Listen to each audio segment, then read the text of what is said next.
స్వామివారు 5 అడుగుల కిందకుంటారు కాబట్టి ఈ క్షేత్రం పేరు కూడా గుడిపల్లం. అది కాలక్రమేణా ప్రస్తుత వాడుక భాషలో గుడిమల్లంగా రూపాంతరించింది. పరశురాముడు తన తల్లిని రేణుకాదేవిని చంపినటువంటి స్త్రీ హత్య మాతృహత్య మహాపాతకానికి ఆ యొక్క దోష నివారణకై తన తండ్రి గారైన జమదగ్ని మహర్షి ఆదేశాన్ని ప్రకారం ఈ క్షేత్రంలో మానవుని యొక్క పురుషాంగ రూపమైనటువంటి శివలింగానికి ప్రతిరోజు కూడా దేవాలయానికి బయట ఈశాన్య దిక్కులో ఉన్నటువంటి విచిత్రాల కొలను అనేటువంటి కొలంలో విచిత్రమైనటువంటి తామర పుష్పాలతో ప్రతిరోజు కూడా నిత్యార్చన చేసి తపస్సు ఆచరిస్తూ ఉండేవారు.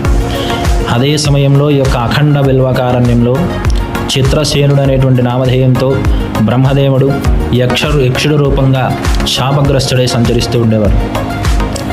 ఆ యొక్క యక్షుడు రూపంలో ఉన్నటువంటి బ్రహ్మదేవుణ్ణి పరశురాముడు ఈ యొక్క స్వామివారికి ఈశ్వరుడికి బయట ఉన్నటువంటి విచిత్రాల కొలను అనేటువంటి కొలనుకి రెండిటికి కూడా కాపలాగా పెట్టి ఆయనకి ప్రతిరోజు ఒక కళ్ళుకున్న పొట్టేలు ఆహారంగా ఇచ్చి ఆయన తపస్సులో నిమగ్నమవుతూ ఉండేవారు.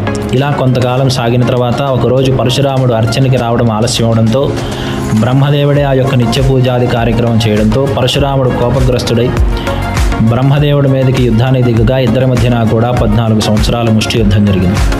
ఆ ముష్టి ఘాతకంలో